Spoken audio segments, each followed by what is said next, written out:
परमात्मने नमः। यथार्थ गीता श्रीमद् भगवत गीता उपसंहार। સામાન્ય રીતે લોકો ટીકા સમીક્ષામાં નવી વાત શોધે છે, પરંતુ સત્ય તો સત્ય જ છે. તે ન તો નવું હોય છે ન જૂનું. નવી વાતો તો અખબારોમાં છપાતી રહે છે, જે બનતી ઘટતી ઘટનાઓ હોય છે. સત્ય તો અપરિવર્તનશીલ છે. આનાથી બીજું કોઈ કહે પણ શું? જો કહે તો પછી તેણે કાંઈ પ્રાપ્ત નથી કર્યું. પ્રત્યેક મહાપુરુષ ચાલીને તે લક્ષ્ય સુધી પહોંચી જશે તો એક જ વાત કહેશે. તે સમાજની વચ્ચે ફૂટ નહીં પાડી શકે. અગર એમ કહે તો પછી તેમણે કાંઈ મેળવ્યું નથી એમ સાબિત થાય.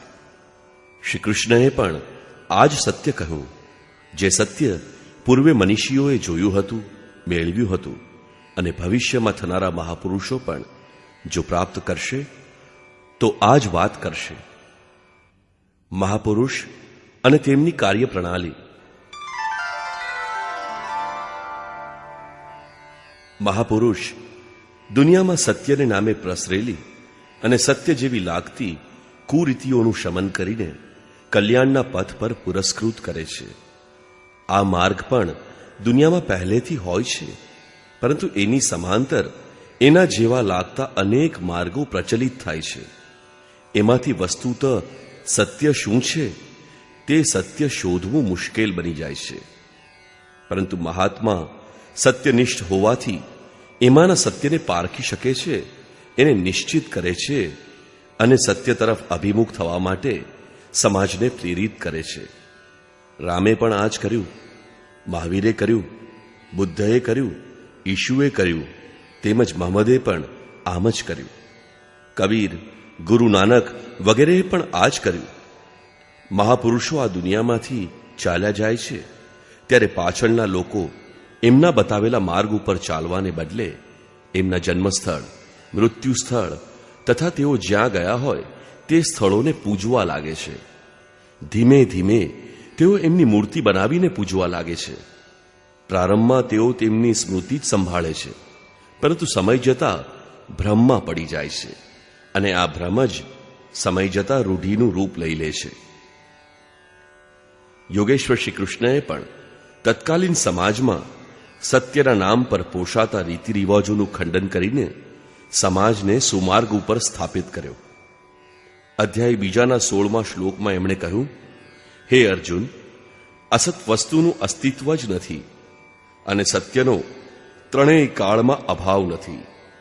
ભગવાન હોવાને કારણે આ હું મારા તરફથી નથી કહેતો, પરંતુ તત્વદર્શીઓએ જે કહ્યું એ જ કહી રહ્યો છું.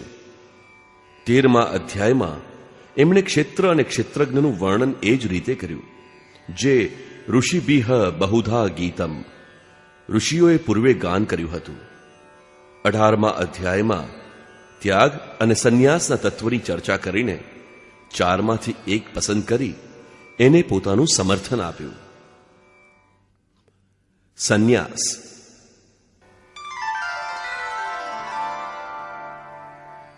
શ્રી કૃષ્ણના સમયમાં અગ્નિને ન અડકનારા તથા ચિંતનનો પણ ત્યાગ કરીને પોતાના યોગી સંન્યાસી કહેવડાવનારાઓનો સંપ્રદાય પણ ચાલી રહ્યો હતો. આ વાતનું ખંડન કરતા એમણે સ્પષ્ટ કર્યું કે જ્ઞાન માર્ગ તથા ભક્તિ માર્ગ બંનેમાંથી કોઈ પણ માર્ગ અનુસાર કર્મનો ત્યાગ કરવાનું વિધાન નથી. કર્મ તો કરવું જ પડે. કર્મ કરતા કરતા સાધના એટલી સૂક્ષ્મ બની જાય કે તમામ સંકલ્પોનો અભાવ થઈ જાય છે. એ જ પૂર્ણ સંન્યાસ છે. વચ્ચેના માર્ગમાં સંન્યાસ નામની કોઈ વસ્તુ જ નથી. ક્રિયાઓનો ત્યાગ કરવાથી કે અગ્નિને ન અડવાથી કોઈ સંન્યાસી કે યોગી બની શકતો નથી. આ વાત અધ્યાય 2, 3, 5, 6 અને ખાસ કરીને 18માં સ્પષ્ટ રીતે જોઈ શકાય છે. કર્મ.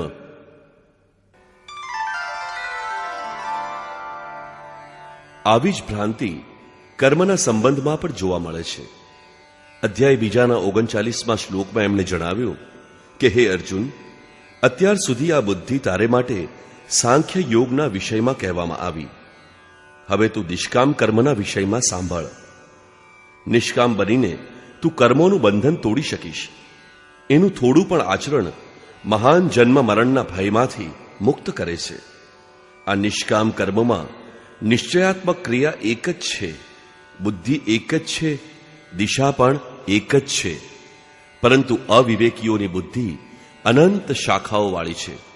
આથી તે કર્મના નામ પર અનેક ક્રિયાઓનો વિસ્તાર કરી લે છે. અર્જુન, તું નિયત કર્મ કર.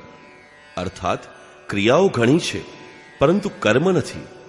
કર્મ નિર્ધારિત દિશા છે.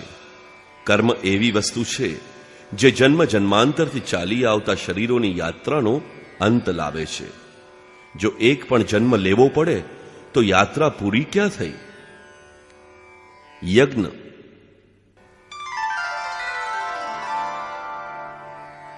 આ નિયત કર્મ શું છે? શ્રી કૃષ્ણએ સ્પષ્ટ કર્યું કે અર્જુન, યજ્ઞની પ્રક્રિયા જ કર્મ છે. આના સિવાય દુનિયામાં જે કાંઈ કરવામાં આવે છે તે આ લોકનું બંધન છે, કર્મ નથી. કર્મ તો સંસારના બંધનમાંથી મુક્તિ અપાવે છે. તો યજ્ઞ શું છે જેને ક્રિયાન્વિત કરવાથી કર્મ સંપાદિત થઈ શકે? અધ્યાય 4માં શ્રી કૃષ્ણએ 13-14 રીતે યજ્ઞનું વર્ણન કર્યું છે, જે બધા ભેગા મળીને પરમાત્માની પ્રાપ્તિ કરાવનાર વિધિ વિશેષનું ચિત્રણ છે. યોગની ક્રિયા શ્વાસ, ધ્યાન, ચિંતન, ઇન્દ્રિય સંયમ વગેરેથી સિદ્ધ થાય છે. શ્રી કૃષ્ણએ એ પણ સ્પષ્ટ કર્યું કે ભૌતિક દ્રવ્યો સાથે આ યજ્ઞને કોઈ સંબંધ નથી. ભૌતિક દ્રવ્યથી સિદ્ધ થતો યજ્ઞ અતિ અલ્પ છે. તમે કરોડોનો હવન ભલે કરો, સંપૂર્ણ યજ્ઞ તો મન અને ઇન્દ્રિયોની અંતઃક્રિયાથી જ સિદ્ધ થાય છે. યજ્ઞ પૂર્ણ થતા જેની સૃષ્ટિ કરે છે એ અમૃત તત્વની જાણકારીનું નામ જ્ઞાન છે. આ જ્ઞાનામૃતનું પાન કરનાર યોગી સનાતન બ્રહ્મમાં પ્રવેશ પામે છે. જેમાં પ્રવેશ મેળવવાનો હતો તે મેળવી લીધો. પછી તે પુરુષનું કર્મ કરે જવાથી કોઈ પ્રયોજન રહેતું નથી. આથી તમામ કર્મ તે સાક્ષાત્કાર સહિત જ્ઞાનમાં શેષ થઈ જાય છે. કર્મ કરવાના બંધનમાંથી તે મુક્ત બની જાય છે. આમ નિર્ધારિત કર્મને કાર્યરૂપ આપવું તે કર્મ છે.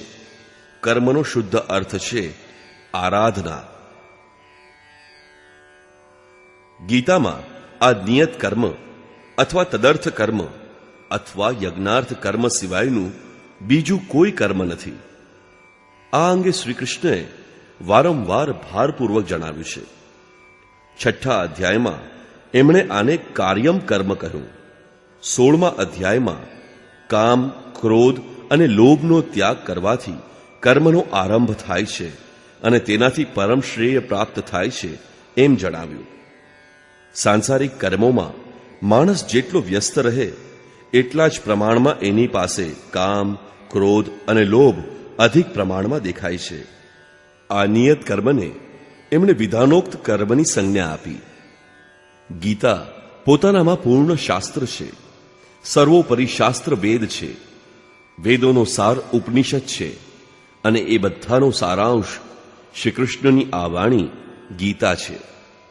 17 અને 18મા અધ્યાયમાં પણ શાસ્ત્ર વિધિથી નિર્ધારિત કર્મ, નિયત કર્મ, કર્તવ્ય કર્મ અને પુણ્ય કર્મ તરફ સંકેત કરીને દ્રઢતાપૂર્વક જણાવ્યું છે કે નિયત કર્મ જ પરમ કલ્યાણકારી છે. યોગેશ્વર શ્રી કૃષ્ણએ આટલા ભારપૂર્વક જે વાત કરી તે નિયત કર્મ ન કરીને તમે શ્રી કૃષ્ણનું કહેવું ન માનીને ઉલટી સીધી કલ્પના કરો કે સંસારમાં જે કાંઈ કરાય છે તે કર્મ છે, કશાનો ત્યાગ કરવાની જરૂર નથી, માત્ર ફળની કામના ન કરો તો થઈ ગયો નિષ્કામ કર્મયોગ. કર્તવ્ય ભાવનાથી કામ કરો, થઈ ગયો કર્તવ્ય યોગ. જે કાંઈ કરો તે નારાયણને સમર્પિત કરો, થઈ ગયો સમર્પણ યોગ. આ રીતે યજ્ઞનું નામ આવતા જ આપણે મનમાં ભૂતયજ્ઞ, પિતૃયજ્ઞ, પંચયજ્ઞ, વિષ્ણુ નિમિત્તનો યજ્ઞ વગેરે વિચારી લઈએ છીએ અને એની ક્રિયામાં સ્વાહા સ્વાહા બોલી ઊભા થઈ જઈએ છીએ. શ્રી કૃષ્ણે આ બધી સ્પષ્ટતા ન કરી હોત તો આપણે ઈચ્છા મુજબ કંઈ પણ કરીએ, પરંતુ એમણે માર્ગ દર્શાવ્યો છે તો જેટલું કહ્યું છે એટલું તો આપણે માનવું જોઈએ. પરંતુ આપણે માનતા નથી. આપણને વારસામાં અનેક રીત રિવાજ પૂજા પદ્ધતિ મળ્યા છે જે મગજમાં જકડાઈને પડ્યા છે. બહારની વસ્તુ હોય તો આપણે એ વેચી દઈને પણ છુટકારો મેળવી શકીએ, પરંતુ આ પૂર્વગ્રહો તો મગજમાં ગોઠવાઈને આપણી સાથોસાથ જ ચાલે છે. શ્રી કૃષ્ણના શબ્દોને આપણે આપણી રીતે ઢાળીને અર્થ કાઢીએ છીએ. ગીતા તો અત્યંત બોધગમ્ય સરળ સંસ્કૃતમાં છે. તમે અન્વયાર્થ લેશો તો પણ શંકા ઊભી થશે નહીં. આ પુસ્તકમાં આ જ પ્રયાસ કરાયો છે. યુદ્ધ.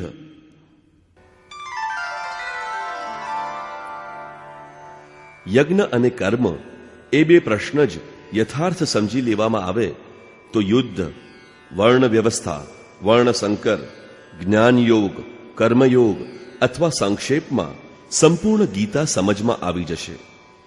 અર્જુન લડવા માંગતો નથી. તે ધનુષ્ય ફેંકીને રથના પાછળના ભાગમાં બેસી ગયો. પરંતુ યોગેશ્વર શ્રી કૃષ્ણએ એકમાત્ર કર્મની શિક્ષા આપી અને કર્મ ઉપર ભાર મૂક્યો. ઉપરાંત અર્જુનને પણ એ કર્મ ઉપર ચાલતો કરી દીધો. યુદ્ધ થયું એમાં સંદેહ નથી. ગીતાના 15-20 શ્લોક એવા છે કે જેમાં વારંવાર કહેવામાં આવ્યું છે, હે અર્જુન, તું યુદ્ધ કર. પરંતુ એક પણ શ્લોક એવો નથી કે જેમાં બાહ્ય મારપીટનું સમર્થન કરાયું હોય.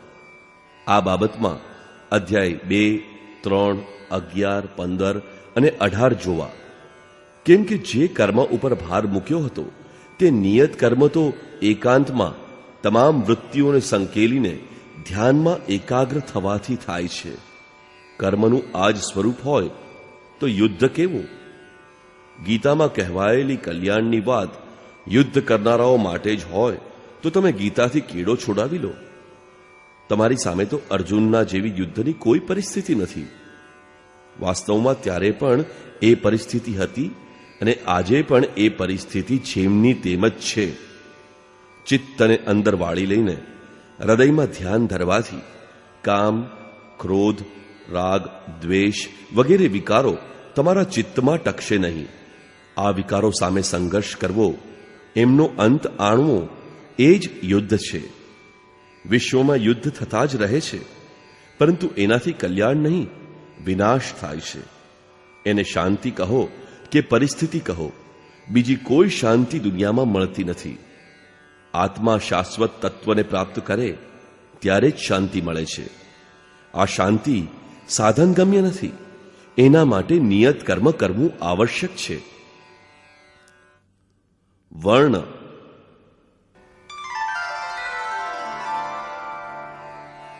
આ કર્મનું 4 વર્ણોમાં વિભાજન કરાયું છે. ધ્યાન ચિંતન તો બધા કરે છે, પરંતુ કેટલાક શ્વાસ પ્રશ્વાસની ગતિ રોકવામાં સક્ષમ બને છે. કેટલાક શરૂઆતમાં 2 કલાક ધ્યાનમાં બેસીને 10 મિનિટ માટે પણ પોતાને પામી શકતા નથી.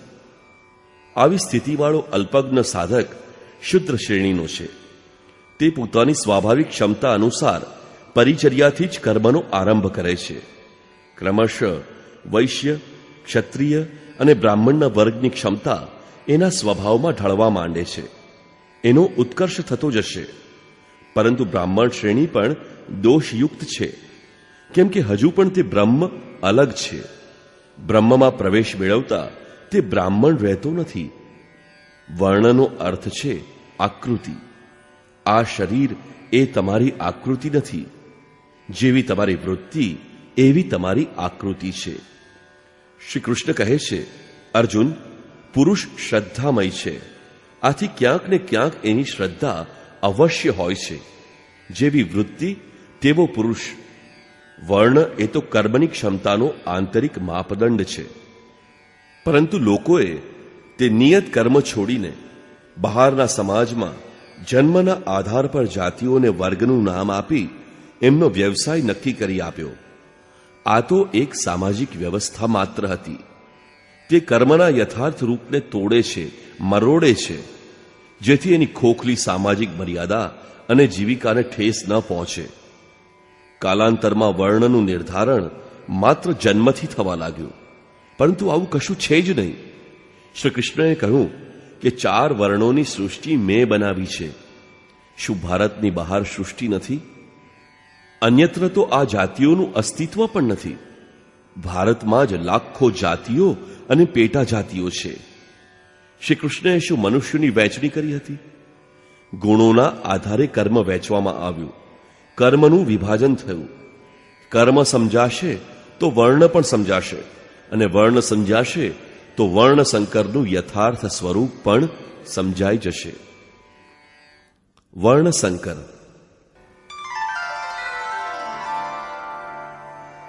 આ કર્મ માર્ગથી ચલિત થનાર જ વર્ણ સંકર છે.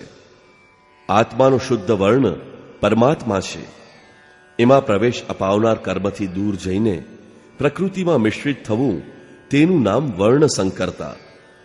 શ્રી કૃષ્ણએ સ્પષ્ટ કર્યું કે આ કર્મ કર્યાથી એ સ્વરૂપને કોઈ મેળવતું નથી, અને પ્રાપ્તિવાળા મહાપુરુષને કર્મ કરવાથી કોઈ લાભ નથી, કર્મ છોડવાથી કોઈ હાનિ નથી. આમ છતાં લોક સંગ્રહ માટે એ મહાપુરુષ કર્મ કરે છે. આ મહાપુરુષોની માફક મારે પણ પ્રાપ્ત થવા પાત્ર કોઈ વસ્તુ અપ્રાપ્ત નથી.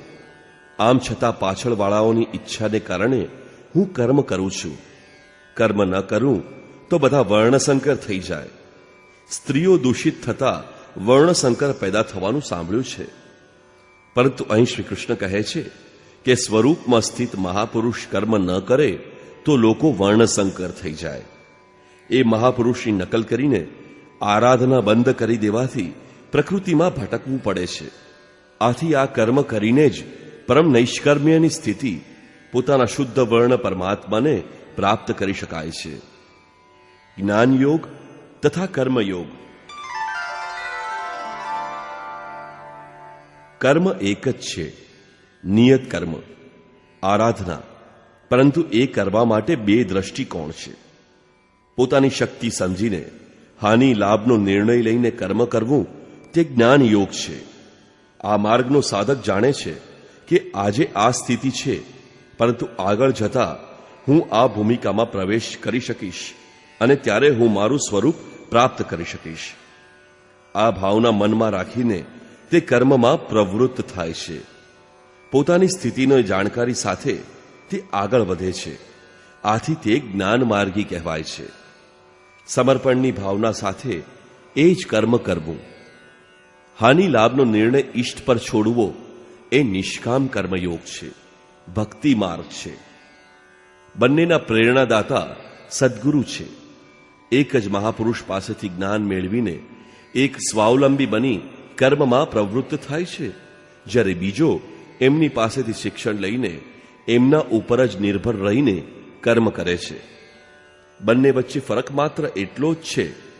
આથી યોગેશ્વર શ્રી કૃષ્ણએ કહ્યું, અર્જુન, સાંખ્ય દ્વારા જે પરમ સત્ય મળે છે તે પરમ સત્ય નિષ્કામ કર્મયોગ દ્વારા પણ મળે છે. જે બંનેને એક તરીકે જુએ છે એ જ સાચું જુએ છે. બંનેને ક્રિયા બતાવનાર તત્વદર્શી એક છે. ક્રિયા પણ એક જ છે, અને તે આરાધના. કામનાઓનો ત્યાગ બંને કરે છે, અને પરિણામ પણ એક જ છે. કેવળ કર્મ કરવાના દ્રષ્ટિકોણ 2 છે. એક પરમાત્મા. નિયત કર્મ મન અને ઇન્દ્રિયોની એક નિર્ધારિત અંતઃક્રિયા છે. જ્યારે કર્મનું આ એક જ સ્વરૂપ છે, ત્યારે બહાર મંદિર, મસ્જિદ, ચર્ચ બનાવીને દેવી દેવતાઓની મૂર્તિ કે પ્રતીકની પૂજા કરવી ક્યાં સુધી સુસંગત છે? ભારતમાં હિન્દુ કહેવાનાર સમાજ વસ્તુતઃ તે સનાતન ધર્મી છે. એના પૂર્વજોએ પરમ સત્યની શોધ કરીને દેશ વિદેશમાં એનો પ્રચાર કર્યો. એ માર્ગે ચાલનારા વિશ્વમાં ગમે તે હોય, પણ તે સનાતન ધર્મી છે.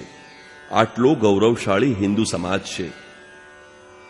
ભારતમાં હિન્દુ કહેવાનાર સમાજ કામનાઓથી વિવશ થઈને વિવિધ ભ્રાંતિમાં પડી ગયો. શ્રી કૃષ્ણ કહે છે, હે અર્જુન, દેવતાઓના સ્થાન પર દેવતા નામની કોઈ શક્તિ નથી. જ્યાં મનુષ્યની શ્રદ્ધા નમે છે ત્યારે એની આડમાં હું જ ઊભો રહીને ફળ આપું છું, એની શ્રદ્ધાને પોષું છું, કેમ કે હું સર્વત્ર છું. પરંતુ એમની પૂજા અવિધિપૂર્વક છે, તેમનું ફળ નાશવંત છે. કામનાઓએ જેમનું જ્ઞાન હરી લીધું છે તે મૂઢ બુદ્ધિવાળા માણસો જ બીજા દેવતાઓને પૂજે છે. સાત્વિક લોકો દેવતાઓને પૂજે છે, રાજસી લોકો યક્ષ રાક્ષસોને પૂજે છે તથા તામસી લોકો ભૂત પ્રેતોને પૂજે છે, ઘોર તપ કરે છે. પરંતુ હે અર્જુન, તે શરીરમાં રહેલ ભૂત સમુદાય અને અંતઃકરણમાં રહેલ મને પરમાત્માને કૃશ કરે છે, એ પૂજતા નથી.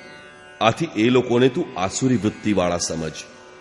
આનાથી વધારે કૃષ્ણ કહે, હે અર્જુન, ઈશ્વર તમામ પ્રાણીઓના હૃદયમાં વસે છે, કેવળ એનું શરણ લો. પૂજાનું સ્થાન હૃદયમાં છે, બહાર નહીં. છતાંય લોકો પથ્થર, પાણી, મંદિર, મસ્જિદ, દેવી દેવતાઓનો પીછો કરે છે. એની સાથે શ્રી કૃષ્ણની એક પ્રતિમા પણ વધારી દે છે. શ્રી કૃષ્ણની સાધના પર જ ભાર મૂકનાર તથા જીવનભર મૂર્તિ પૂજાનું ખંડન કરનાર બુદ્ધની મૂર્તિ એના અનુયાયીઓએ બનાવી લીધી અને પૂજા કરવા લાગ્યા દીવો કરીને. જ્યારે બુદ્ધે તો કહ્યું હતું, આનંદ, તથાગતની શરીર પૂજામાં સમય નષ્ટ ન કરીશ. મંદિર, મસ્જિદ, ચર્ચ, તીર્થ, મૂર્તિઓ તથા સ્મારકોથી પૂર્વે થઈ ગયેલા મહાપુરુષોની સ્મૃતિ જાળવી રાખવામાં આવે છે, જેથી તેમની સિદ્ધિઓનું સ્મરણ રહે. મહાપુરુષોમાં સ્ત્રીઓ પુરુષો તમામ થતા આવ્યા છે. જનકની પુત્રી સીતા આગલા જન્મમાં એક બ્રાહ્મણ કન્યા હતી.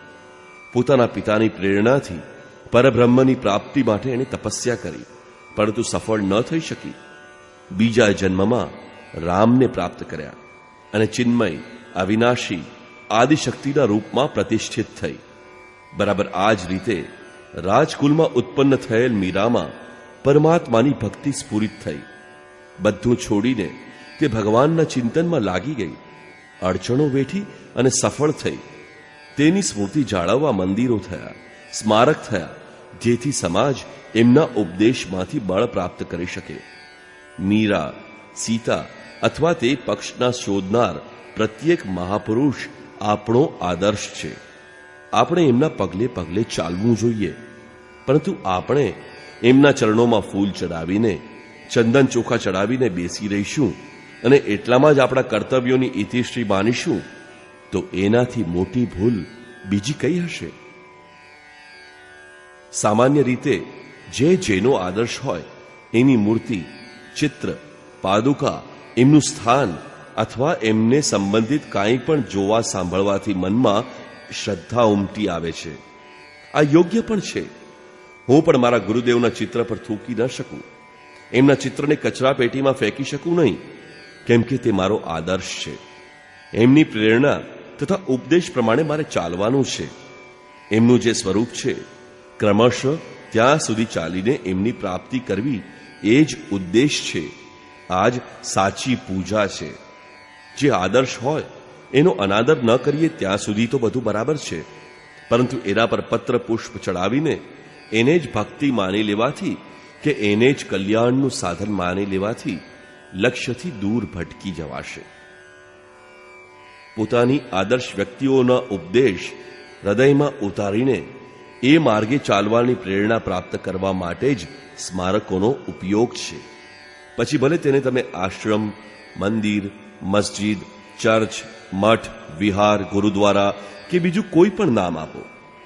અલબત્ત આ કેન્દ્રોનો સંબંધ ધર્મ સાથે છે.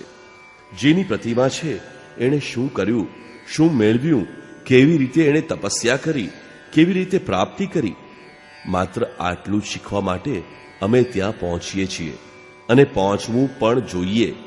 પરંતુ આ સ્થાનો પર મહાપુરુષોના પદચિહ્ન નહીં દર્શાવાય, અમલમાં મૂકીને શીખવવામાં નહીં આવે, કલ્યાણની વ્યવસ્થા નહીં મળે તો તે સ્થાન ખોટું ઠરશે.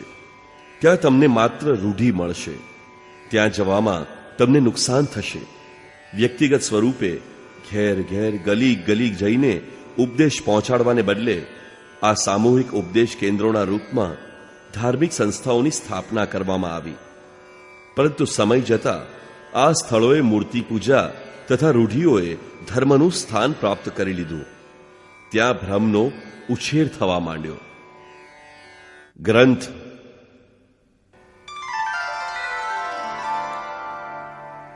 નિર્દિષ્ટ ક્રિયાને સમજી શકાય તે માટે પુસ્તક વાંચન જરૂરી છે. યોગેશ્વર શ્રી કૃષ્ણએ એને નિયત કર્મ કહ્યું છે. એને સમજાઈ જાય તો તરત જ તે કરવાનું શરૂ કરવું જોઈએ. વિસ્મરણ થઈ જાય તો ફરીથી યાદ કરી લેવું. માત્ર પુસ્તકને હાથ જોડીને ચોખા ચંદન ચડાવી રાખી મૂકવાનું નથી. પુસ્તક તો માર્ગ નિર્દેશક ચિહ્ન છે. તે પૂર્તિ પર્યંત સાથ આપે છે. એના માર્ગદર્શન પ્રમાણે તમે તમારા ગંતવ્ય તરફ આગળ વધી શકશો. તમે ઈષ્ટને હૃદયથી પકડી લેશો તો ઈષ્ટ આપનું પુસ્તક બની જશે. આથી સ્મૃતિ સાચવવી હાનિકારક નથી, પરંતુ આ સ્મૃતિ ચિહ્નોની પૂજાથી જ સંતોષ અનુભવવો એ હાનિકારક છે. ધર્મ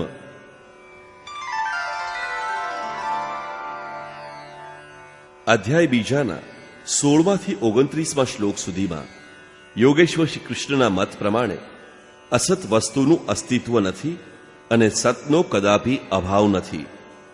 પરમાત્મા સત્ય, શાશ્વત, અજર, અમર, અપરિવર્તનશીલ અને સનાતન છે. પરંતુ તે પરમાત્મા અચિંત્ય અને અગોચર છે.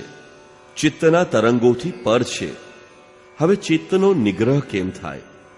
ચિત્તનો નિરોધ કરીને પરમાત્માને પામવાના વિધિ વિશેષનું નામ કર્મ છે.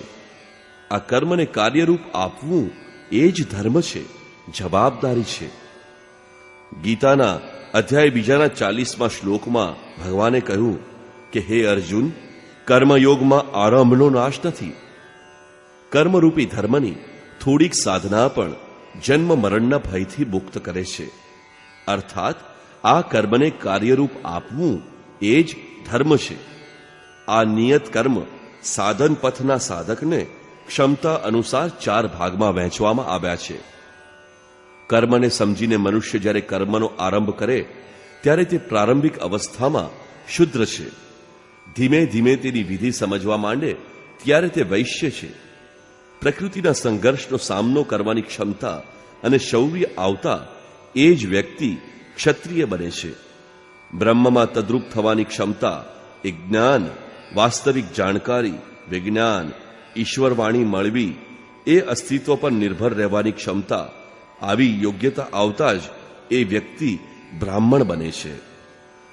આથી યોગેશ્વર શ્રી કૃષ્ણે ગીતાના અધ્યાય 18માના શ્લોક 46 અને 47માં કહ્યું છે કે સ્વભાવમાં પ્રાપ્ત ક્ષમતા અનુસાર કર્મમાં જોડાવું સ્વધર્મ છે. હલકો હોવા છતાં સ્વભાવથી ઉપલબ્ધ સ્વધર્મ શ્રેયસ્કર છે અને ક્ષમતા પ્રાપ્ત કર્યા વિના બીજાના ઉન્નત કર્મનું પરિપાલન કરવું હાનિકારક છે. પોતાના ધર્મમાં મરવું શ્રેષ્ઠ છે, કેમ કે વસ્ત્ર બદલવાથી વસ્ત્ર બદલનાર બદલાતો નથી. એમની સાધનાનો ક્રમ ત્યાંથી ફરીથી શરૂ થઈ જાય છે જ્યાંથી તે છૂટ્યો હોય. આમ ક્રમબદ્ધ ક્ષમતા પ્રાપ્ત કરીને તે પરમ સિદ્ધિ અવિનાશી પદને પ્રાપ્ત કરી લે છે.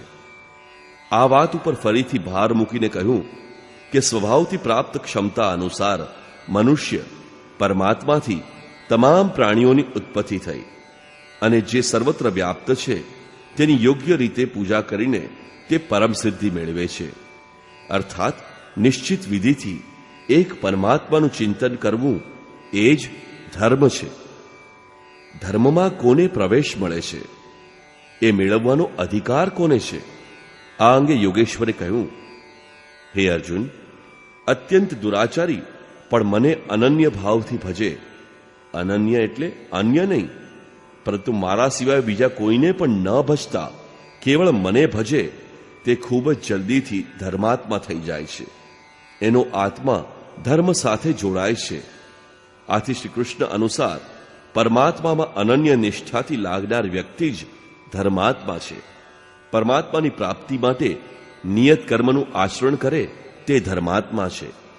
ધર્માત્મા તે છે જે સ્વભાવથી નિયત ક્ષમતા અનુસાર પરમાત્માની શોધમાં સંલગ્ન છે.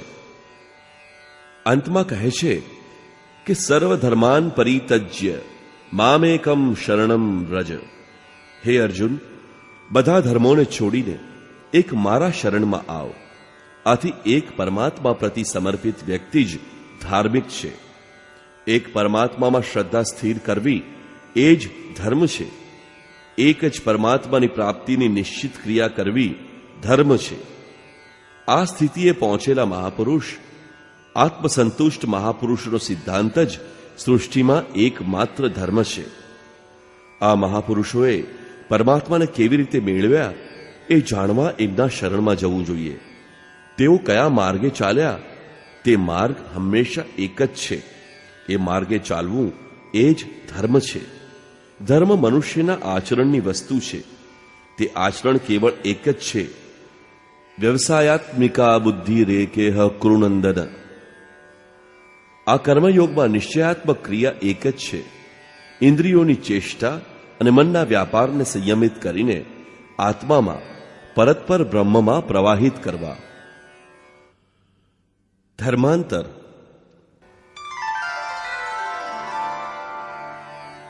સનાતન ધર્મના પ્રાચીન દેશ ભારતમાં કુરિવાજો એટલા ફૂલ્યા ફાલ્યા કે મુસલમાનોના આક્રમણ વખતે ધર્મ આક્રમકોના હાથે ચોખાનો એક કોળિયો ખાવાથી, 2 ઘૂંટડા પાણી પીવાથી નષ્ટ થવા લાગ્યો. ધર્મભ્રષ્ટ જાહેર કરાયેલા હજારો હિન્દુઓએ આત્મહત્યા કરી લીધી. ધર્મ માટે તેઓ મરવાનું જાણતા હતા, પરંતુ ધર્મને તેઓ સમજે તો ને. ધર્મ તો થઈ ગયો સ્પર્શાસ્પર્શ, છૂતાછૂત. લજામણીનો છોડ હાથ અડવાથી મુરઝાઈ જાય છે, પરંતુ હાથ લઈ લેતા તરત ખીલવા લાગે છે. પરંતુ આ સનાતન ધર્મ તો એટલી હદે કરમાઈ ગયો કે પછી ક્યારેય વિકસ્યો જ નહીં. જે સનાતન આત્માને ભૌતિક વસ્તુ સ્પર્શી પણ ન શકે તે અડકવાથી, ખાવાથી નષ્ટ થાય. તમે તલવારથી મરો, પણ ધર્મ સ્પર્શથી નષ્ટ થઈ ગયો. શું ખરેખર ધર્મ નષ્ટ થયો હતો? કદાપી નહીં. ધર્મના નામે જે કુરિવાજ વિકસ્યો હતો તેનો નાશ થયો. ફિરોઝ તગલકના શાસનકાળ દરમિયાન વિધાનના કાજી મુગીસુદ્દીને એવો ફતવો બહાર પાડ્યો કે કોઈ મુસલમાન થૂકવા ચાહે તો હિન્દુઓએ પોતાનું મોં ખોલેલું રાખવું જોઈએ. તો તે હિન્દુ દીનદાર ધર્મવાળો મુસલમાન બની જશે, કેમ કે એની પાસે કોઈ ધર્મ નથી. એણે ખોટું શું કહ્યું? મોંમાં થૂકવાથી તો એક જ મુસલમાન, પણ કૂવામાં થૂકવાથી તો હજારો મુસલમાન બની જતા હતા. ખરેખર તે આતતાઈ હતો કે તે કાળનો હિન્દુ સમાજ? જેમણે આ રીતે ધર્મ પરિવર્તન કર્યું તેઓ શું કોઈ ધર્મ પામ્યા? હિન્દુમાંથી મુસલમાન થઈ જવું અથવા એક પ્રકારની રહેણીકરણી બદલી બીજા પ્રકારની રહેણીકરણી અપનાવવાથી એ કંઈ ધર્મ નથી. આ પ્રમાણે યોજનાબદ્ધ ષડયંત્રનો શિકાર બનાવી જેમણે એમને બદલ્યા, શું તેઓ ધર્માત્મા હતા? તે તો વળી ઘણી મોટી કુરીતિઓના શિકાર હતા. હિન્દુ એમાં જઈને ફસાઈ ગયા. અવિકસિત અને ગેરમાર્ગે દોરવાઈ ગયેલા કબીલાઓ, પરિવારોને સભ્ય બનાવવા મહમ્મદે લગ્ન, તલાક, વસિયત, લેણી દેણી, વ્યાજ, શાખ, કસમ, પ્રાયશ્ચિત, રોજીરોટી, ખાનપાન, રહેણીકરણી વગેરે વિશે એક સામાજિક વ્યવસ્થા આપી. તેમજ મૂર્તિ પૂજા, શિર્ક, વ્યભિચાર, ચોરી, શરાબ, જુગાર, મા, દાદી ઇત્યાદિ સાથેના વિવાહ ઉપર પ્રતિબંધ મૂક્યો. સજાતી તથા રજસ્વલા સાથે મૈથુનનો નિષેધ કરીને રોજાના દિવસોમાં પણ એના માટે છૂટ આપી. જન્નતમાં બહુ સમવયસ્ક, અસ્પૃષ્ટ સુંદરીઓ અને બાલ કિશોરોનું પ્રલોભન આપ્યું. આ કોઈ ધર્મ ન હતો, એક પ્રકારની સામાજિક વ્યવસ્થા હતી. આવું કંઈ કહીને એમણે વાસનામાં ડૂબેલા સમાજને ત્યાંથી ફેરવી પોતાની તરફ વાળ્યો. સ્ત્રીઓને જન્નતમાં કેટલા પુરુષો મળશે? આ વિશે એમણે વિચાર્યું જ નહીં. આ એમનો દોષ નથી. દોષ એ દેશ, કાળ, પરિસ્થિતિમાં હતો, જ્યારે સ્ત્રીઓની આકાંક્ષાઓ વિશે કોઈનું ધ્યાન ગયું જ નહીં. મહમ્મદ સાહેબે જેને ધર્મ ગણ્યો એ તરફ તો કોઈનું ધ્યાન જ ગયું નથી. એમણે કહ્યું હતું કે જે મનુષ્યનો એક શ્વાસ પણ ખુદાના નામ વગરનો જાય તેને ખુદા કયામત વખતે એવી રીતે પૂછશે કે જે રીતે પાપીને પાપ માટે પૂછવામાં આવે. એની સજા છે હંમેશ હંમેશ માટે નરકવાસ. એવા કેટલા સાચા મુસલમાન છે જેમનો એક પણ શ્વાસ ખુદાના સ્મરણ વિના ન જતો હોય? કરોડોમાં કદાચ એક મળે. બાકી તો બધાના શ્વાસ ખાલી જ જાય છે. એમની સજા પાપીઓ માટેની સજા જેવી છે, મતલબ કે એની સજા નરક જ છે. મહમ્મદે એવી વ્યવસ્થા આપી કે જે કોઈને સતાવતો નથી, પશુઓને દુઃખ પહોંચાડતો નથી, તે આકાશમાંથી ખુદાનો અવાજ સાંભળે છે.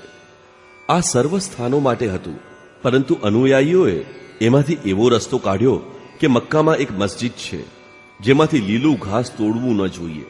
એ મસ્જિદમાં કોઈએ પશુને મારવું નહીં, ત્યાં કોઈને દુઃખ ન પહોંચાડવું. અને આ બધું કરીને પછી યથાસ્થાને આવીને ઊભા રહી ગયા. શું ભગવાનનો અવાજ સાંભળતા પહેલા મહમ્મદે કોઈ મસ્જિદ બનાવડાવી હતી ખરી? ક્યારેય કોઈ મસ્જિદમાં કોઈ આયત ઉતરી? આ મસ્જિદ તો એમનું સ્થાન હતું જ્યાં તેમની યાદ સુરક્ષિત છે. મહમ્મદનો ઉદ્દેશ તબરેજ સમજ્યો હતો, મંસૂરે જાણ્યો હતો, ઇકબાલે પણ જાણ્યો હતો, પરંતુ તેઓ મઝહબી લોકોના શિકાર બન્યા. એમને યાતનાઓ આપી. સોક્રેટિસને ઝેર પીવડાવ્યું કેમ કે તે લોકોને નાસ્તિક બનાવી રહ્યો હતો. આવો જ આક્ષેપ ઈસુ ખ્રિસ્ત ઉપર મૂકવામાં આવ્યો. એમને શૂળીએ ચડાવ્યા કેમ કે તે વિશ્રામ સબાથના દિવસે પણ કામ કરતા હતા, અંધોને દ્રષ્ટિ આપતા હતા. આવું ભારતમાં પણ છે. આજ પણ કોઈ પ્રત્યક્ષદર્શી મહાત્મા સત્યની તરફ નિર્દેશ કરે છે તો આ મંદિર, મસ્જિદ, મઠ સંપ્રદાય અને તીર્થો જેના દ્વારા જેમની આજીવિકાઓ ચાલે છે તે હાય હાય કરવા લાગે છે. અધર્મ અધર્મની બૂમો મારે છે. કેટલાક તો એનાથી લાખો કરોડો કમાય છે, તો કેટલાકની દાળ રોટી નીકળે છે. સાચી વાતના પ્રચારથી એમની જીવિકા ખતરામાં આવી પડે છે.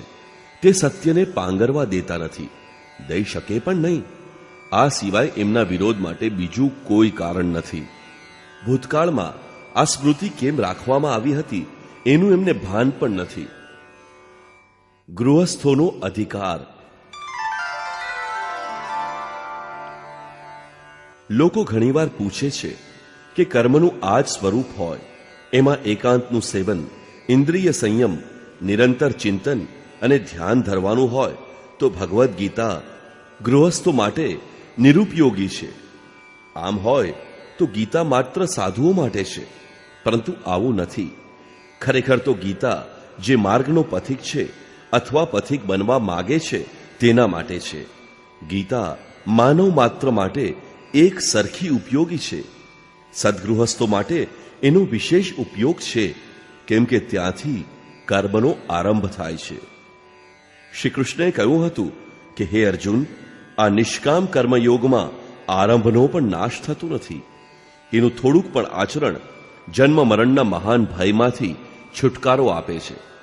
તમે જ કહો, થોડી સાધના કોણ કરશે, ગૃહસ્થ કે સંન્યાસી? ગૃહસ્થ જ એના માટે થોડો સમય આપશે. આ એના માટે જ છે. અધ્યાય 4:36 શ્લોકમાં કહ્યું કે હે અર્જુન, તું તમામ પાપીઓ કરતા પણ અધિક પાપ કરનારો હોઈશ તો પણ જ્ઞાનરૂપી નૌકાથી નિસંદેહ પાર થઈ જઈશ. અધિક પાપી કોણ છે? જે નિરંતર લાગેલ છે અથવા જે લાગવા ચાહે છે તે. સદગૃહસ્થ આશ્રમથી જ કર્મનો આરંભ થાય છે. અધ્યાય 6:37-45 શ્લોકમાં અર્જુને પૂછ્યું કે ભગવાન, શિથિલ પ્રયત્નવાળો શ્રદ્ધાવાન પુરુષ પરમ ગતિ પ્રાપ્ત ન કરીને કઈ દુર્ગતિને પામે છે? શ્રી કૃષ્ણએ કહ્યું, અર્જુન, યોગથી ચલાયમાન શિથિલ પ્રયત્નવાળા પુરુષનો તો ક્યારેય વિનાશ થતો નથી. તે યોગ ભ્રષ્ટ, શુચિ નામ શ્રીમંતા ગેહે, શુદ્ધ વર્તનવાળા શ્રીમાનને ત્યાં જન્મ લઈને યોગી કુળમાં પ્રવેશ મેળવે છે. સાધન તરફ આકર્ષિત થાય છે અને અનેક જન્મો બાદ ત્યાં પહોંચે છે, જેનું નામ પરમગતિ અર્થાત પરમધામ છે. આ શિથિલ પ્રયત્ન કોણ કરે છે? યોગ ભ્રષ્ટ થઈને તે ક્યાં જન્મ લે છે? તે ગૃહસ્થ તો બને છે, ત્યાંથી તે સાધનોન્મુખ બને છે. અધ્યાય 9:30 શ્લોકમાં એમણે કહ્યું કે અત્યંત દુરાચારી પણ મને અનન્ય ભાવથી ભજે તો તે પણ સાધુ જ છે, કેમ કે તે નિશ્ચયપૂર્વક સાચા રસ્તે ચડી ગયો છે. અત્યંત દુરાચારી કોણ હોય? જે ભજનમાં પ્રયુક્ત થયો છે તે, કે જેણે કર્મનો હજુ આરંભ કર્યો જ નથી તે. અધ્યાય 9:32 શ્લોકમાં કહ્યું કે સ્ત્રી, વૈશ્ય, શુદ્ર તથા પાપ યોનિવાળા પણ મારા આશ્રિત થઈને સાધના દ્વારા પરમ ગતિ પામે છે. તે હિન્દુ હોય, ઈસાઈ હોય, મુસલમાન હોય, શ્રી કૃષ્ણ એવું કંઈ નથી કહેતા. એ તો કહે છે કે અત્યંત દુરાચારી, ઘાતકી હોય તો પણ મારા શરણમાં આવીને પરમ ગતિ પ્રાપ્ત કરે છે. આમ ગીતા માનવ માત્ર માટે છે. સદગૃહસ્થ આશ્રમથી જ કર્મનો આરંભ કરે છે. ક્રમશઃ તે સદગૃહસ્થ યોગી બને છે, પૂર્ણ ત્યાગી બની જાય છે અને તત્વનું દર્શન કરીને પરમમાં પ્રવેશ મેળવે છે. જેને વિશે શ્રી કૃષ્ણએ કહ્યું કે જ્ઞાની મારું જ સ્વરૂપ છે. ભૌતિક સમૃદ્ધિ.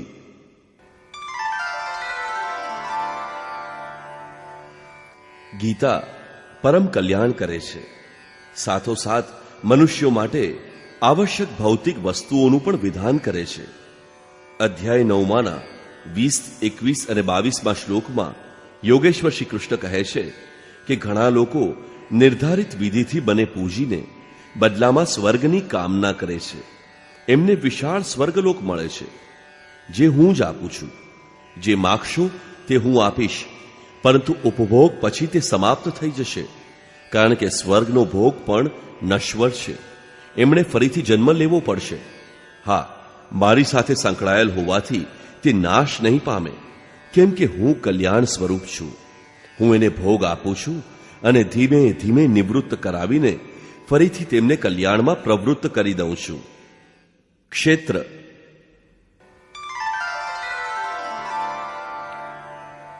ટીકાકારો કહે છે, એક કુરુક્ષેત્ર બહાર છે અને બીજું મનની અંદર છે. ગીતાનો એક અર્થ બહારી છે અને બીજો અંદરનો છે, પણ એવું કશું જ નથી.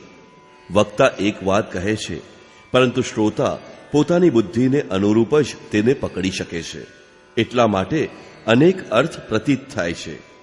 સાધના પથ ઉપર ક્રમશઃ ચાલીને જે પુરુષ શ્રી કૃષ્ણના સ્તરે પહોંચી જશે, તો જે દ્રશ્ય શ્રી કૃષ્ણની સામે હતું તે એની સામે પણ આવશે. એવો મહાપુરુષ એમના મનોભાવ, ગીતાના સંકેતોને સમજી શકે છે અને સમજાવી પણ શકે છે. ગીતાનો એક પણ શ્લોક બહારનું વર્ણન કરતો નથી. ખાવું, પહેરવું, રહેવું એ તો તમે જાણો છો. રહેણી કરણી, માન્યતા, લોકરીતિ, નીતિમાં દેશ, કાળ અને પરિસ્થિતિ મુજબ અનુકૂળ પરિવર્તન પ્રકૃતિની દેન છે. આમ શ્રી કૃષ્ણ તમને કઈ વ્યવસ્થા આપે? ક્યાંક કન્યાઓની સંખ્યા વધુ છે, ત્યાં બહુ વિવાહ થાય છે. જ્યાં એની સંખ્યા ઓછી હોય ત્યાં ઘણા ભાઈ વચ્ચે એક પત્ની રહે છે. આમાં શ્રી કૃષ્ણ શી વ્યવસ્થા કરે? બીજા વિશ્વયુદ્ધ પછી જાપાનમાં જનસંખ્યાની કમી એક સમસ્યા બની ગઈ હતી. 30 બાળકોને જન્મ આપનાર માતાને મધરલેન્ડ, દેશની માતાનો ખિતાબ આપીને સન્માનિત કરવામાં આવી. વેદકાળમાં ભારતમાં 10 સંતાન ઉત્પન્ન કરવાનો નિયમ હતો. હવે 1 કે 2 બાળક બસના સૂત્રો પ્રસારિત થઈ રહ્યા છે. આમ થાય તો સમસ્યાનો ઉકેલ આવે છે. શ્રી કૃષ્ણ આમાં શું કરે? શ્રેય. કામ, ક્રોધ, લોભ, મોહ માટે કોઈ શાળા ખોલવામાં આવી નથી. આમ છતાં આ વિકારોમાં યુવકો, મોટા તથા શાણા વધુ પ્રવીણ નીકળે છે. આમાં શ્રી કૃષ્ણ શું શિક્ષા આપે? આ બધું તો પ્રકૃતિને અધીન છે. ક્યારેક વેદ શીખવવામાં આવતા, ધનુર્વેદ, ગદાયુદ્ધ શીખવવામાં આવતું. આજે એ કોને શીખવાય છે? આજે તો પિસ્તોલ ચલાવવામાં આવે છે. સ્વચાલિત યંત્રોનો યુગ છે. ક્યારેક રથ સંચાલન શીખવું પડતું હતું. ઘોડાને સાફ સુથરા રાખવા પડતા. આજે મોટરો તેલથી સાફ કરાય છે. એમાં શ્રી કૃષ્ણ શું બતાવે? શું એમ કહે કે ઘોડાને ન ભૂલી જાઓ? બહાર તમારી શું વ્યવસ્થા કરે?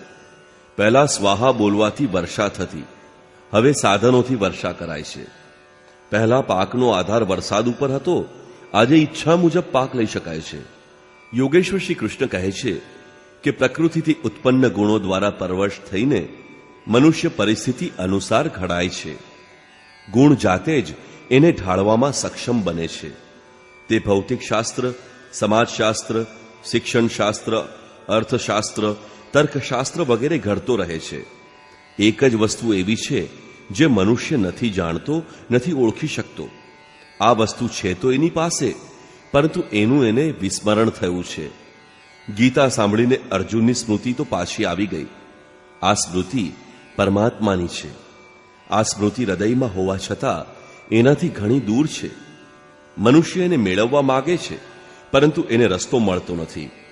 મનુષ્ય તે કલ્યાણ પંથથી અજ્ઞાન છે. મોહનું આવરણ એટલું ઘનિષ્ઠ હોય છે કે તેને વિચાર કરવાનો સમય જ મળતો નથી. જ્યારે અહીં તો આ મહાપુરુષે તમારા માટે સમય કાઢ્યો છે, કર્મની સ્પષ્ટતા કરી છે, અને તે કરવા માટે ગીતામાં નિર્દેશ કર્યા છે. ગીતા ભૌતિક વસ્તુઓ પણ આપે છે, પરંતુ શ્રેયની સરખામણીમાં પ્રેય નગણ્ય છે. શ્રી કૃષ્ણ કહેવા પ્રમાણે કલ્યાણ માર્ગની જાણકારી એનું સાધન છે, અને એની પ્રાપ્તિ સદગુરુ થકી થાય છે. આમ તેમ તીર્થસ્થાનોમાં ભટકવાથી નહીં, પરંતુ સંત દ્વારા જ એની પ્રાપ્તિ થાય છે. અધ્યાય 3ના 34મા શ્લોકમાં શ્રી કૃષ્ણે કહ્યું, અર્જુન, તું કોઈ તત્વદર્શી મહાપુરુષ પાસે જા, તેમને યોગ્ય રીતે દંડ પ્રણામ કર, નિષ્કપટ ભાવથી એમની સેવા કર, અને તેમને પ્રસન્ન કરીને જ્ઞાન પ્રાપ્ત કર. પ્રાપ્તિનો એકમાત્ર ઉપાય છે કોઈ મહાપુરુષનું સાનિધ્ય અને એની સેવા. અધ્યાય 18ના 18મા શ્લોકમાં એમણે દર્શાવ્યું કે તત્વદર્શી મહાપુરુષ જ્ઞાન અર્થાત જાણવાની વિધિ અને જ્ઞેય પરમાત્મા ત્રણેય કર્મના પ્રેરક છે. આમ શ્રી કૃષ્ણના મતાનુસાર મહાપુરુષ જ કર્મનું માધ્યમ છે, પુસ્તક નહીં. પુસ્તક તો એક નુસ્ખો છે. નુસ્ખાના રટણથી કોઈ નિરોગી ન થાય. એનો અમલ કરો તો જ નિરોગી થવાય. નરક.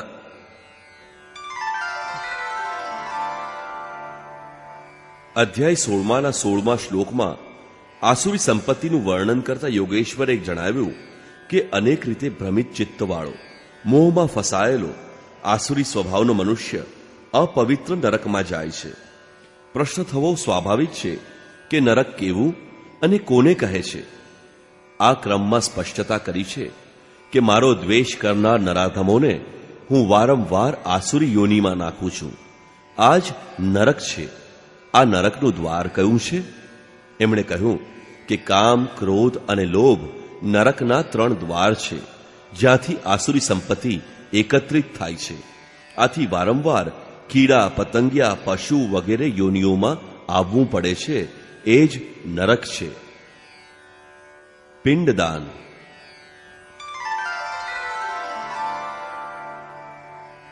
પ્રથમ અધ્યાયમાં વિષાદગ્રસ્ત અર્જુનને આશંકા થઈ કે મનુષ્ય સંહારથી પિતૃઓ પિંડદાન કે અર્પણથી વંચિત રહી જશે, પિતૃઓનું પતન થશે.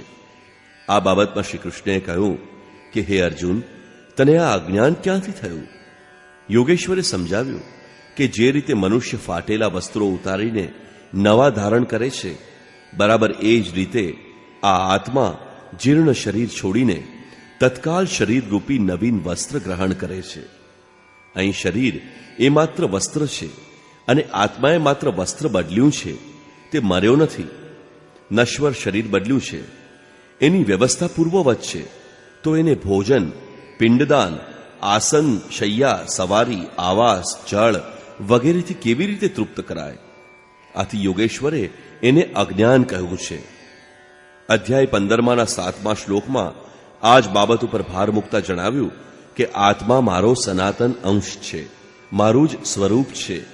મન સહિત 5 ઇન્દ્રિયો કાર્યકલાપજન્ય સંસ્કાર લઈને બીજું શરીર ધારણ કરી લે છે, અને મન સહિત ઇન્દ્રિયો મારફત આગલા શરીરોમાં ભોગો ભોગવે છે. આત્માએ શરીર ધારણ કર્યું, ત્યાં પણ ભોગ સામગ્રી ઉપલબ્ધ છે. પછી પિંડદાન દેવાની શું જરૂર? અહીં એક શરીર છોડ્યું, ત્યાં બીજું શરીર ધારણ કર્યું. તે સીધો બીજા શરીરમાં જાય છે. વચ્ચે કોઈ આરામ કે વિરામ નથી. આમ ન હોય તો હજારો પેઢીઓના પિતૃઓનું અનાદિકાળથી પડ્યા રહેવું તથા એની જીવિકા વંશજોના હાથે નિર્ધારિત કરવી તથા પાંજરાના પક્ષીની જેમ એમનું રુદન, પતન, આ બધું કેવળ અજ્ઞાન છે. આથી જ શ્રી કૃષ્ણએ એને અજ્ઞાન કહ્યું છે. પાપ અને પુણ્ય.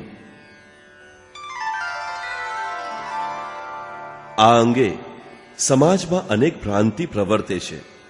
યોગેશ્વર શ્રી કૃષ્ણના કહેવા મુજબ રજોગુણથી ઉત્પન્ન થતા આ કામ અને ક્રોધ ભોગોથી કદી ન ધરાતા મહાપાપી છે. અર્થાત કામ જ એકમાત્ર પાપી છે. પાપનું ઉદ્ગમ સ્થાન કામ છે, કામના છે. આ કામના ક્યાં રહે છે? શ્રી કૃષ્ણએ કહ્યું કે ઇન્દ્રિયો, મન અને બુદ્ધિ એમનું નિવાસ સ્થાન છે. વિકાર શરીરમાં નહીં, મનમાં હોય છે. તો શરીર ધોવાથી શું વળશે?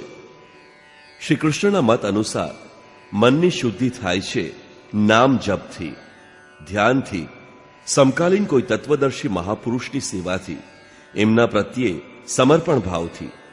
અધ્યાય 4ના 34મા જેને માટે પ્રોત્સાહન અપાયું છે તે તદવિધિ પ્રણિપાતેન, સેવા અને પ્રશ્નો કરીને એ જ્ઞાન પ્રાપ્ત કરવું. આ જ્ઞાનથી તમામ પાપ નાશ પામે છે. અધ્યાય 3ના 13મા કહ્યું કે યજ્ઞથી શેષ બચેલ અન્નને ખાનાર સંતજન તમામ પાપોથી મુક્ત થાય છે. જે શરીર માટે કામના કરે છે તે પાપીઓ પાપ ખાય છે. અહીં યજ્ઞ ચિંતનની એક નિશ્ચિત ક્રિયા છે. એનાથી મનમાં પડેલા ચરાચર જગતના સંસ્કાર ભસ્મીભૂત થઈ જાય છે. શેષ માત્ર બ્રહ્મ જ બચે છે. આથી શરીરના જન્મનું જે કારણ છે તે પાપ છે, અને જે અમૃત તત્વની પ્રાપ્તિ કરાવે છે, જે મળ્યા પછી ક્યારેય શરીર ધારણ કરવાનું રહેતું નથી, તે પુણ્ય છે. અધ્યાય 7ના 29મા શ્લોકમાં તે કહે છે, મારે શરણે આવી જરા, મરણ અને દોષોથી છૂટવા પ્રયત્ન કરનાર જે પુણ્યકર્મી પુરુષોના પાપ નષ્ટ થયા છે તે સંપૂર્ણ બ્રહ્મને, સંપૂર્ણ કર્મને, સંપૂર્ણ અધ્યાત્મને તથા મને સારી રીતે જાણે છે. મને જાણીને મારામાં સ્થિત થાય છે. આથી જે જરા, મરણ અને દોષોથી ઉપર ઉઠાવી શાશ્વતનું જ્ઞાન અપાવી એમાં જ નિત્ય સ્થિતિ કરાવે તે પુણ્ય કર્મ છે. જન્મ મૃત્યુ, જરા મરણ, દુઃખ દોષોના ચક્કરમાં નાખે તે પાપ કર્મ છે. અધ્યાય 10ના 3 શ્લોકમાં કહે છે કે જે મને જન્મ મૃત્યુથી મુક્ત, આદિ અંતથી મુક્ત તથા તમામ લોકના ઈશ્વરને સાક્ષાત્કાર કરીને જાણી લે છે તે પુરુષ મર્ત્ય મનુષ્યોમાં જ્ઞાનવાન છે, અને આવી જાણકારી ધરાવનાર તમામ પાપોથી મુક્ત થઈ જાય છે. આમ સાક્ષાત્કાર થતા સંપૂર્ણ પાપોમાંથી નિવૃત્તિ મળે છે. ટૂંકમાં વારંવાર જન્મ મરણનું કારણ પાપ છે, પરંતુ એનાથી બચાવીને શાશ્વત પરમાત્મા તરફ વાળે, પરમ શાંતિ પમાડે તે પુણ્ય કર્મ છે. સત્ય બોલવું, પોતાની મહેનતનું ખાવું, સ્ત્રીઓમાં માતૃભાવ રાખવો, ઈમાનદારી રાખવી વગેરે પણ પાપ પુણ્યના સહાયક અંગ છે. પરંતુ સર્વોત્કૃષ્ટ પુણ્ય તો છે પરમાત્માની પ્રાપ્તિ. જે કંઈ કર્મ એક પરમાત્માની શ્રદ્ધા તોડે છે તે પાપ છે. સંત સૌ એક છે. ભગવદ્ ગીતાના અધ્યાય 4ની શરૂઆતમાં ભગવાન કૃષ્ણએ કહ્યું કે કલ્પના પ્રારંભમાં મેં આ અવિનાશી યોગ સૂર્યને કહ્યો હતો, પરંતુ શ્રી કૃષ્ણના પૂર્વકાલીન ઇતિહાસમાં અથવા અન્ય કોઈ પણ શાસ્ત્રોમાં શ્રી કૃષ્ણના નામનો ઉલ્લેખ મળતો નથી. વાસ્તવમાં શ્રી કૃષ્ણ એક પૂર્ણ યોગેશ્વર છે. તે એક અવ્યક્ત અને અવિનાશી ભાવની સ્થિતિ છે.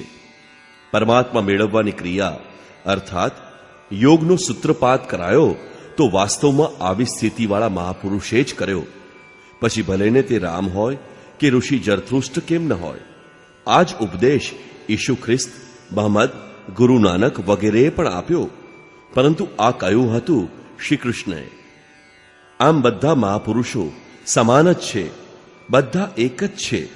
બધા એક જ બિંદુને સ્પર્શ કરીને એક જ સ્વરૂપને પામે છે. આ પદ એક જ છે. અનેક પુરુષો આ માર્ગે ચાલશે, પરંતુ મંજિલે પહોંચીને તે સૌ એક જ પદને પામશે. આવી અવસ્થાએ પહોંચેલા સંતનું શરીર એકમાત્ર મકાન છે.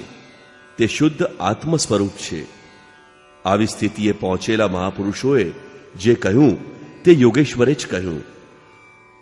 સંત ક્યાંક ને ક્યાંક તો જન્મ લે જ છે.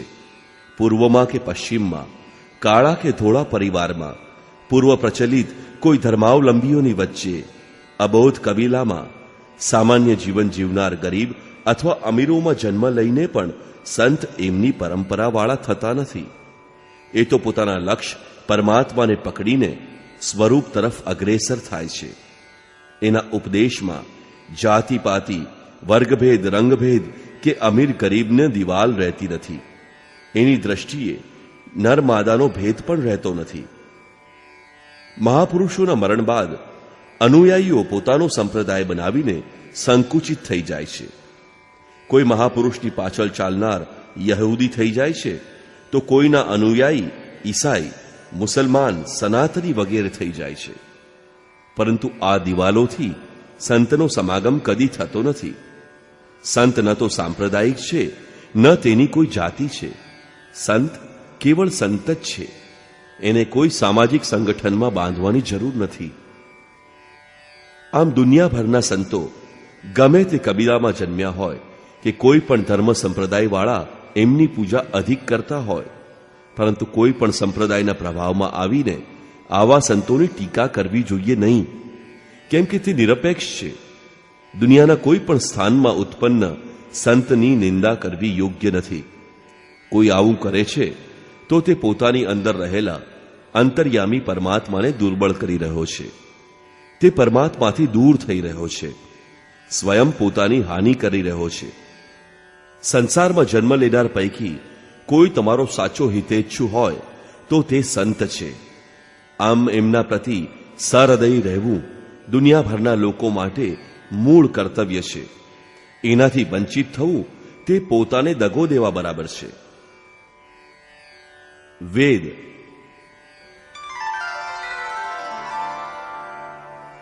ગીતામાં વેદનું વર્ણન ખૂબ આવે છે, પરંતુ વેદ માર્ગ નિર્દેશક ચિહ્ન માત્ર છે, એક માઇલસ્ટોન માત્ર છે.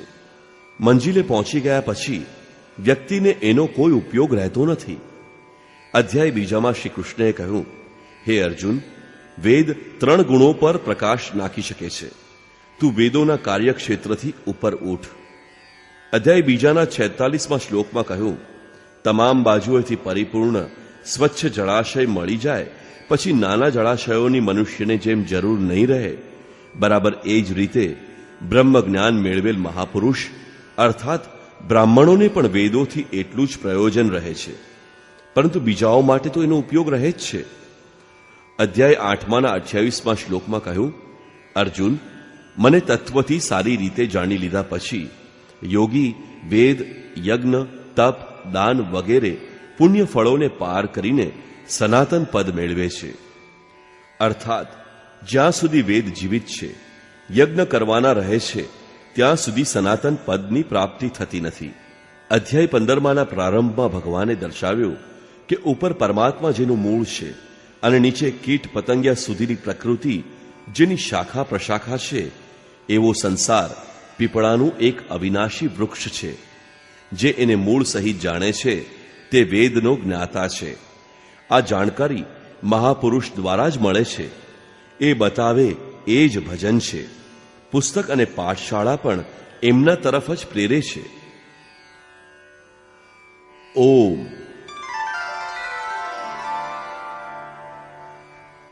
શ્રી કૃષ્ણના માર્ગદર્શનમાં ઓમના જપનું વિધાન મળે છે. અધ્યાય 7 શ્લોકમાં ઓમકાર હું છું. અધ્યાય 8 શ્લોકમાં ઓમનો જપ અને મારું ચિંતન કર. અધ્યાય 9 જાણવા યોગ્ય પવિત્ર ઓમકાર હું છું. અધ્યાય 10 શ્લોકમાં વચનોમાં એક અક્ષર હું છું, તો 33 શ્લોકમાં અક્ષરોમાં અકાર છું. અધ્યાય 17 શ્લોકમાં ઓમ તત અને સત બ્રહ્મનો પરિચાયક છે. અધ્યાય 17 શ્લોકમાં યજ્ઞ, દાન અને તપની ક્રિયાનો ઓમથી આરંભ થાય છે. આમ શ્રી કૃષ્ણના કહેવા પ્રમાણે ઓમનો જપ નિતાંત આવશ્યક છે. એનો વિધિ આવા અનુભવી મહાપુરુષ પાસે શીખવો. મહાપુરુષ બાહ્ય તથા આંતરિક, વ્યાવહારિક તથા આધ્યાત્મિક, લોકરીતિ અને યથાર્થ વેદરીતિ બંનેની જાણકારી રાખે છે. આ જ કારણથી સમસ્ત સમાજના મહાપુરુષોએ રહેણી કરણીનું વિધાન બતાવ્યું અને એક મર્યાદિત વ્યવસ્થા પણ આપી. વશિષ્ઠ, શુક્રાચાર્ય, સ્વયં યોગેશ્વર શ્રી કૃષ્ણ, મહાત્મા બુદ્ધ, મૂસા, ઈસા, મહમ્મદ, રામદાસ, દયાનંદ, ગુરુ ગોવિંદસિંહ વગેરે હજારો મહાપુરુષોએ આમ કર્યું છે. પરંતુ આ વ્યવસ્થા સામયિક હોય છે. પીડિત સમાજને ભૌતિક વસ્તુ આપવી યથાર્થ નથી. ભૌતિક મૂંઝવણો ક્ષણિક છે, શાશ્વત નથી. આથી એનો ઉકેલ પણ એ સમય પૂરતો જ હોય છે. એને ચિરંતન વ્યવસ્થાના રૂપમાં ગ્રહણ કરી શકાય નહીં. વ્યવસ્થાકાર સામાજિક વિકૃતિઓને મહાપુરુષ ઉકેલે છે. આમ ન કરવામાં આવે તો જ્ઞાન વૈરાગ્ય જનિત પરમની સાધના કોણ સાંભળે? વ્યક્તિ જે વાતાવરણમાં ફસાય છે એને ત્યાંથી હટાવીને યથાર્થ જાણવાની સ્થિતિમાં લાવવા માટે અનેક પ્રલોભન અપાય છે. આથી મહાપુરુષ જે શબ્દો વાપરે છે, કોઈ વ્યવસ્થા ઊભી કરી આપે છે, તે ધર્મ નથી. આનાથી માત્ર 100-200 વર્ષની વ્યવસ્થા મળે છે. 400-600 વર્ષ માટે ઉદાહરણરૂપ બની જાય છે અને ક્રમશઃ 1000-2000 વર્ષમાં તો તે સામાજિક આવિષ્કાર નવીન પરિસ્થિતિઓની સાથોસાથ નિષ્પ્રાણ બની જાય છે. ગુરુ ગોવિંદસિંહની સામાજિક વ્યવસ્થામાં શસ્ત્ર અનિવાર્ય હતું, પરંતુ આજે શસ્ત્ર તરીકે તલવાર રાખવી ઉચિત થશે? ઈસા ગાદી ઉપર બેસતા હતા. ગાદી બાબતમાં એમણે કરેલી વ્યવસ્થાનો આજે શું ઉપયોગ છે? એમણે કહ્યું કે કોઈનું ગધેડું ચોરવું નહીં. આજે ગધેડું કોણ પાળે છે? આ જ રીતે શ્રી કૃષ્ણએ એ સમયનો સમાજ વ્યવસ્થિત કર્યો, જેનો ઉલ્લેખ મહાભારત, ભાગવત વગેરે ગ્રંથોમાં છે. સાથોસાથ એ ગ્રંથોમાં એમણે યથાર્થનું પણ અહીં તહીં ચિત્રણ કર્યું. પરમ કલ્યાણકારી સાધના અને ભૌતિક વ્યવસ્થાના નિર્દેશને ભેગા કરી દેવામાં આવે તો સમાજ તત્વ નિર્ણાયક ક્રમને બરાબર સમજી શકશે નહીં. ભૌતિક વ્યવસ્થાઓને તે જેમની તેમ કદાચ વધારીને ગ્રહણ કરે છે, કેમ કે તે ભૌતિક છે. મહાપુરુષે કહ્યું છે એમ કહીને આ વ્યવસ્થાઓની પ્રશંસા પણ કરાય છે.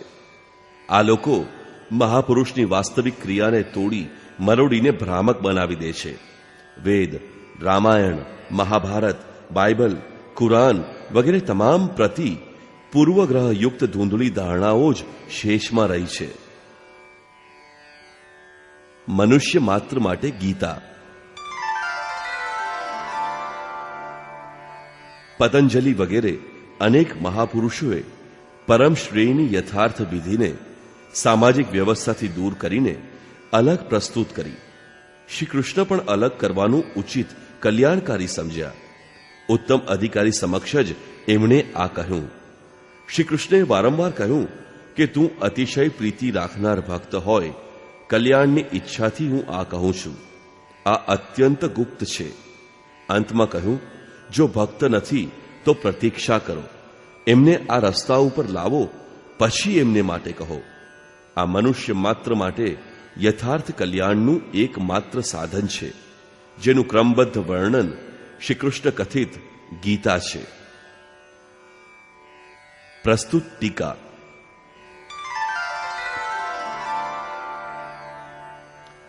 યોગેશ્વર શ્રી કૃષ્ણના આશયને યથાવત વ્યક્ત કરવાના કારણસર પ્રસ્તુત ટીકાનું નામ યથાર્થ ગીતા રાખ્યું છે.